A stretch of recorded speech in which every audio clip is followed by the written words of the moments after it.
Hello and howdy do everyone. Welcome back to NSPCCC, the Nintendo Super Power Club Challenge channel with Bill, your host.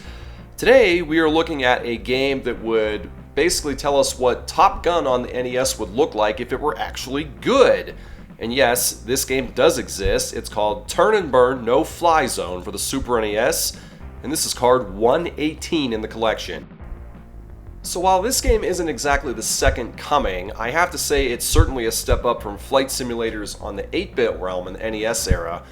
You have all the normal stuff you come to expect from flight simulators with shooting, missiles, turning left and right, up and down. You can fly upside down if you want, you can go all the way down, all the way up.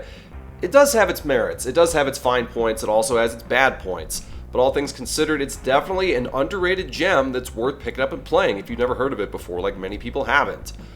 Well, with that being said, let's dive into the challenge here and let's see what led us to hold off on this for so long. Alright, let's take a look and see. What do we got here? Challenge says, can you complete the following mission without using any missiles? For pro, blah blah blah blah blah blah. Basically, what that means is level 7. And I'll tell you up front, if you don't know what that is, like most people don't, you have a mission where you have to take down a whole bunch of MiG fighter jets, and then there is one Blackbird SR71 way up in the clouds you can't see. You just got to shoot that down too.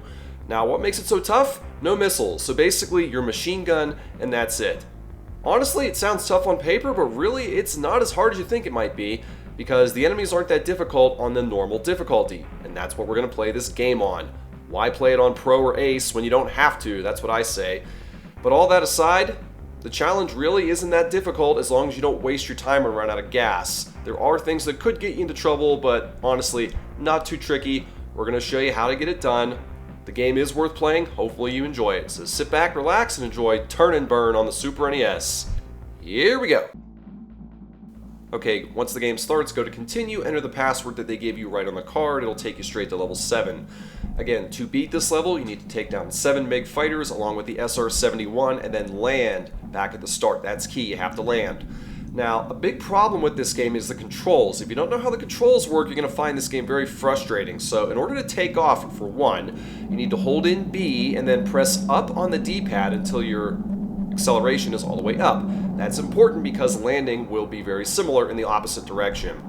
Alright, once the game really begins here and you're in the sky, hit select just like this. It'll pull the map screen up. You're going to turn your fighter right to the jets that you see approaching you just like that. And then they're going to appear on the screen, and this is where the action begins. You're going to hold in A, that's your machine gun, to take down the enemies here. And if you're lucky, like that, you'll take them out in one clean strike. It's not always going to go that way, so don't be ready for that. You're going to have to be prepared to turn around.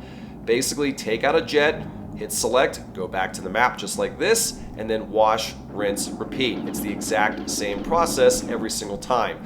The big thing you need to worry about when you're going through this process is watch for the 2 submarines right in the middle of the map there.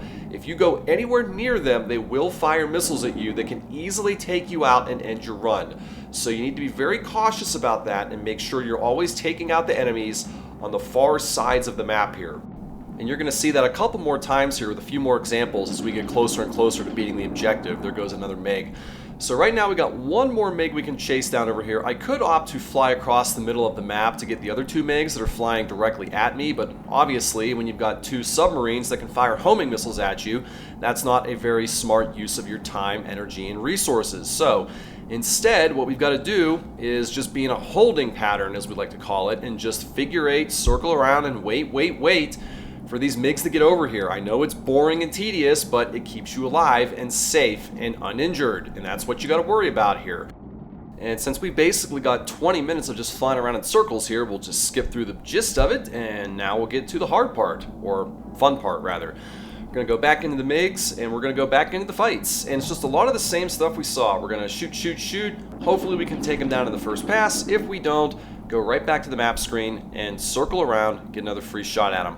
Now, where it could get a little bit tricky is where you have 2 or 3 MiGs at one time, because you may be trying to take one of them out, and simultaneously another one of them may be trying to take you out. And clearly that's a problem. And in a game like this, where health and survival is everything, along with gas, that's another thing you got to think about. If someone is shooting at you, it is always better to play it safe and get out of their line of fire. So if that is happening, Even if you are in the middle of shooting an opponent, I strongly suggest that you stop what you're doing, get on the map screen, and get out of their line of fire, circle around, and try again. Live to fight another day, as they say. Now right here we got 4 more MiGs total. We got 2 more coming right across the subs. Obviously we're not going to fly into the subs. So we're going to circle around, wait until the MiGs are in our line. You figured out what we're doing here at this point. So here comes another pass to the MiG. Hopefully we can take this one out in one clean shot. And if we can't, we'll just fly around some more. Let's see if we get lucky. Nope, not so much. But you get the gist of it. This is basically what we're going to be doing for pretty much everything until we get up to the point of the objective, the SR71. So honestly, there's not a whole lot else to see here that we haven't already talked about. So I'm just going to go ahead and skip through the rest of this until we get to the final objective.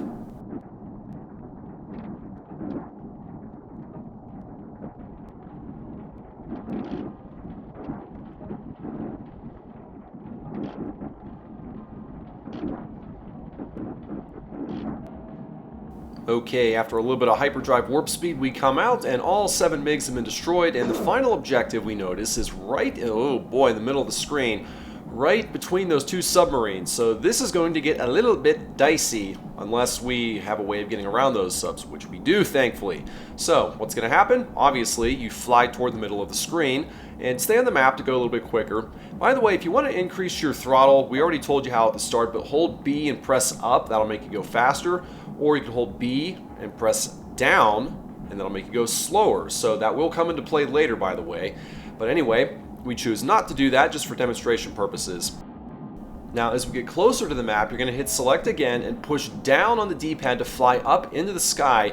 And here's that Blackbird. It is a big plane with 2 massive jet engines. Your objective here is to shoot them both out, obviously with the machine gun, because we can't use missiles here. So take one and then take the other. If you're quick enough, you can get them both. And unfortunately, in my case, my aim was not that great, and I'm going to have to fly back and do it again. Ideally, you want to get this done in one pass because, as you can clearly see, we are right in the middle of 2 submarines, so we have to make another deadly pass with these submarines potentially shooting missiles at us and fly back up into the sky.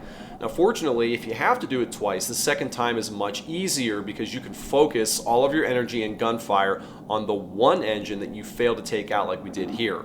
Most times I am successful in getting both engines in one pass. You just happen to see the one time that I wasn't.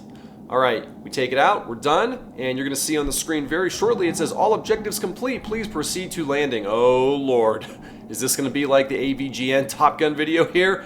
What are we going to have to do to land the plane? Well, thankfully, I'll tell you it's not. It's a lot easier to land the plane in this game versus Top Gun. And what do you got to do? Basically, you fly toward the helipad and you go straight to it. The aircraft carrier will be happy to take you back in. And once you get very close, come into it at an even trajectory here. All you got to do is slow down your landing speed. And by the way, if you go too slow or too fast, it will tell you just like it does in Top Gun, although it's much easier to land here. Remember, hold B and down to decrease your throttle speed. And if for whatever reason you have to increase it, you won't. You hold B and up, and that'll make you go faster. But basically, just hold your speed, hold your trajectory, keep the landing carrier strip right in the middle of your screen, and eventually when you get close enough, you'll slow down, and it'll say mission complete, objective complete, any variation of that thing you can think of, and this challenge will be complete, and we can put challenge 118 in the books. Congratulations, we are now moving on to some tougher challenges and games in this library, because we still got quite a few out there. Well, thank you guys so much as always for watching, take care, and I look very much forward to seeing you in the next one. Have a good one.